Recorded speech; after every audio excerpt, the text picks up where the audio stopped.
And Brent Solomon is alive in Richmond now, and Brent, the Uber driver, was taken into custody on the spot. He sure was, and that passenger witnessed it all happen. The driver taken away in handcuffs, and the passenger left to figure out how to get home from the middle of nowhere.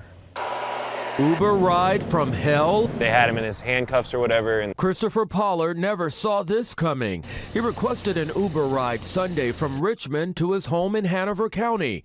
The ride showed up, he hopped in, and they were on their way.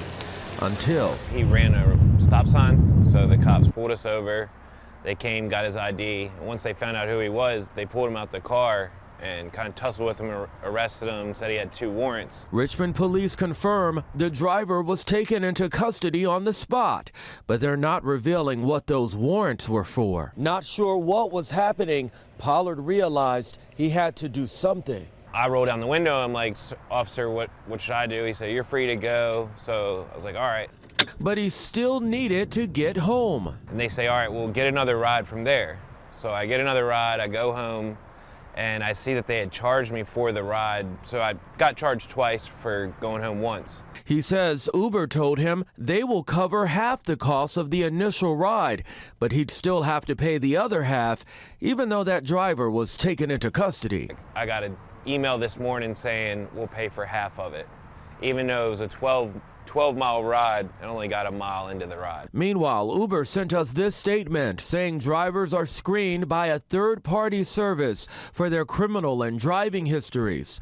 Uber says those checks are being performed annually. As for this case, the company is suspending the driver's access pending the outcome of the investigation. He was a good driver, but I guess he's trying to get bonded out now. Back live now. After I got involved, Uber tells me it will now fully refund Pollard. The company is also sharing rider safety tips in case you're ever in a less than desirable situation. I've placed that info for you on the NBC 12 News app. Live in Richmond on your side, Brent Solomon, NBC 12. Well done, Brent. Thank you. An update tonight.